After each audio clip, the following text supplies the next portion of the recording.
Buenas a todos y bienvenidos al canal. En este vídeo vamos a ver un breve repaso de qué podemos esperar para la próxima jornada en el tema de los mercados. Vamos a ver comentar un poco la situación macroeconómica para tener un poco la referencia de cómo se encuentra la situación actual. Si vemos por el lado de Europa, Reino Unido, Boris Johnson ofrece un discurso para reflejar su postura ante las próximas negociaciones comerciales con la Unión Europea. Parece ser que quiere abandonar el tono conciliador y parece que persigue un acuerdo de libre comercio al estilo de Canadá. Este acuerdo lo que buscaría en principio sería permitir comerciar sin aranceles la mayoría de bienes, pero que no incluya la industria de servicios. Bruselas, por su parte, pretende que Reino Unido siga ateniéndose a las reglas comunitarias y que acate la jurisdicción de la Corte de la Justicia Europea en disputas comerciales. Esto lo que apunta es que va a ser un proceso bastante complejo y difícil. Si vemos los datos del PIB, vemos que Francia obtuvo un menos 0,1% y en Italia un menos 0,3%. Y además las ventas al por menor en Alemania decrecieron, mejor dicho, un menos 3,3%. Esto refuerza la idea de que la situación económica actual en la Unión Europea es bastante compleja y bastante preocupante. Pero por el lado de España vemos que tenemos un PIB anual del 1,8%, una décima por encima de lo esperado, aunque este dato, todo hay que decirlo, está muy por debajo de las tasas de crecimiento desde hace 2 años. Si vemos Estados Unidos, vemos que por el lado del juicio contra Trump, el Senado, que está controlado por los republicanos, votó prohibir las nuevas pruebas en el juicio. De este modo, casi está garantizada la victoria del presidente, que permanecerá en su cargo tal y como se preveía. Si vemos el dato del PCE, la medida que usa la Fed para tomar la inflación, salió en 1,6, tal y como lo esperaba el mercado. Sin embargo, el dato de PMI de Chicago se hundió hasta 42,9 cuando se esperaba 48,8. El salario personal también cayó una décima, 0,2. respecto a la expectativa de los analistas. El PIB de 2019 quedó en el 2,1%, pero los datos de consumo privado bajaron hasta 1,8% desde el 3,2% anterior. Los datos de pedidos de bienes duraderos, sin contar la defensa, bajaron de 0,2 al menos 0,1%. Y la Fed ha reflejado que dejará sin cambio los tipos de interés, pero amplía hasta abrir el programa actual de compra de letras del Tesoro para inyectar liquidez al mercado interbancario.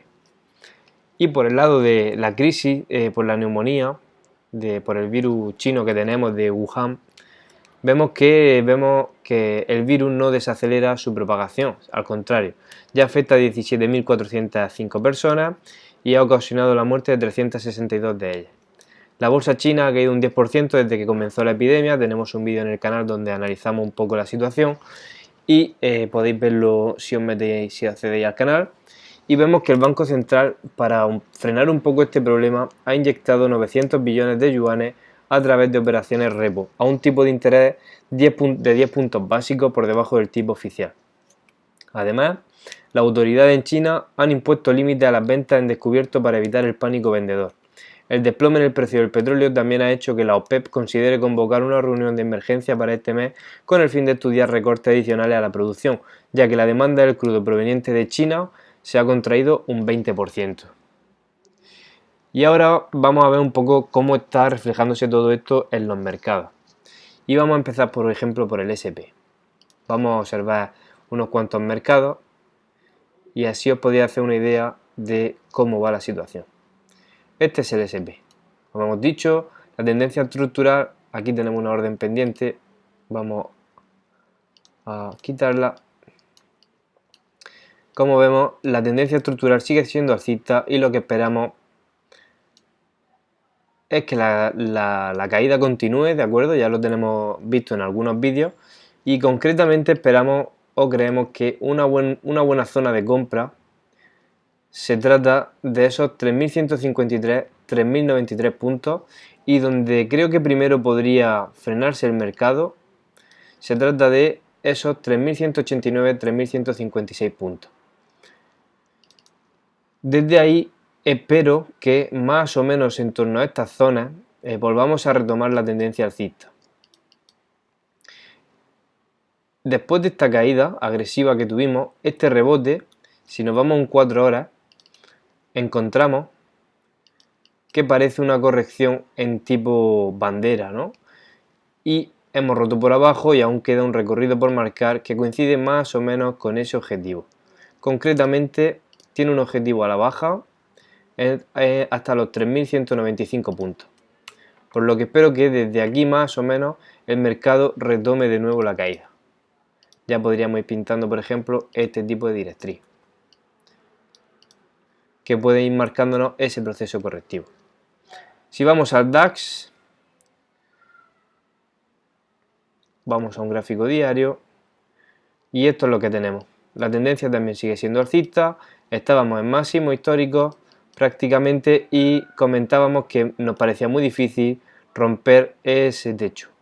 Y como vemos, pues hemos caído, esto era lo que teníamos marcado. Desde aquí esperábamos un pequeño rebote, pero lo que realmente espero, arrastrado por el SP500 también, es que continúen las caídas hacia esa zona pivote que me parece relevante y donde aparece la primera oportunidad de compra, o aparecería en caso de corrección en torno a los 12.654-12.455. Por lo tanto, lo que espero es que continúen ligeramente las caídas.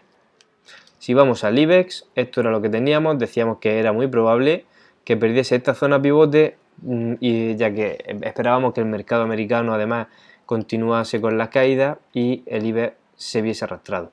Esto era lo que teníamos pintado, se marcó el objetivo hacia 9.310 y estamos en proceso de rebote, pero y viendo el resto de los mercados creo que se va a ver arrastrado y cierres por debajo de 9.310 podrían llevarnos de nuevo a esa zona de los 9.067 puntos en el IBEX 35, concretamente toda esta zona pivote de aquí. Por el lado positivo, si llegásemos a ver cierres por encima de 9.672, creo que continuarían la subida. Pero lo que espero a corto plazo para las próximas jornadas es continuación de las correcciones. Si vamos al oro, ya hemos dicho muchas veces por activa y por pasiva que el oro es alcista, como siempre, y si cogemos el último impulso, vemos que tras esa corrección al 38.50, donde la zona de compra, tenemos varios vídeos en el canal que podéis ver, estamos retomando la subida, pero estamos encontrando cierta debilidad a nivel de indicadores.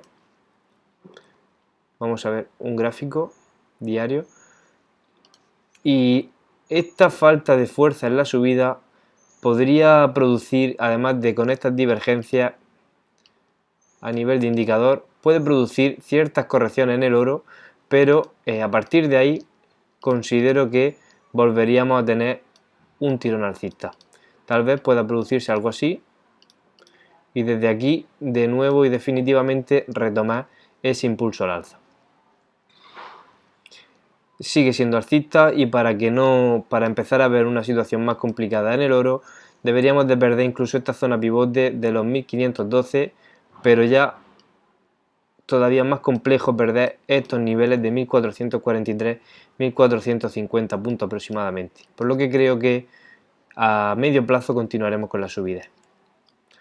Si vamos a la plata, más o menos lo mismo, una corrección un poco más compleja, tenemos un objetivo alcista y si tiramos ese Fibonacci vemos que estamos en torno a ese 38-50% más o menos. Por lo tanto, lo que espero es continuación de la subida para la plata, aunque esta corrección está siendo bastante más compleja. Si vemos el euro dólar, esta es la tendencia que tenemos. Comentábamos que podríamos haber tenido una continuación de la subida en anteriores vídeos, pero finalmente no se produjo así. Y lo que tenemos ahora es esta formación en tipo bandera o cuña, ¿no? En un proceso a la baja que nos da un objetivo, ¿vale? Nos da un objetivo y ese objetivo concretamente se trata de esos 1.08, más o menos, que además podría coincidir con la parte bajista de esa bandera o esta corrección en tipo cuña que estamos teniendo. Por lo tanto, lo que espero son caídas para el eurodólar. Si vemos el índice de las FANG, que considero bastante relevante, este sí que está teniendo mucha fuerza. Ahí lo tenemos, rompiendo máximos y con un objetivo alcista marcado en 3.956. Algo a tener en cuenta es esto. Ese amago de pérdida de la directriz y además esas fuertes divergencias que estamos teniendo creo que podrían provocar una corrección en las FANG. Aunque ahora mismo y a nivel gráfico no tenemos ningún problema y puede continuar subiendo. Ahora mismo no lo compraría y en caso de querer añadirme a este índice esperaría un retroceso. Esperaría un buen punto de compra en torno a los 3.069, 2.939 puntos. Bueno, esto es un poco por encima lo que podemos esperar a nivel de SP, de DAX, del IBEX, de oro, de plata y de las FANG y de eurodólar. Si queréis que analicemos en los próximos vídeos algún índice más o algún activo más, podéis dejarlo en los comentarios y lo valoraremos. Si os gusta este tipo de contenido podéis suscribiros al canal y como siempre un saludo y suerte en vuestras inversiones.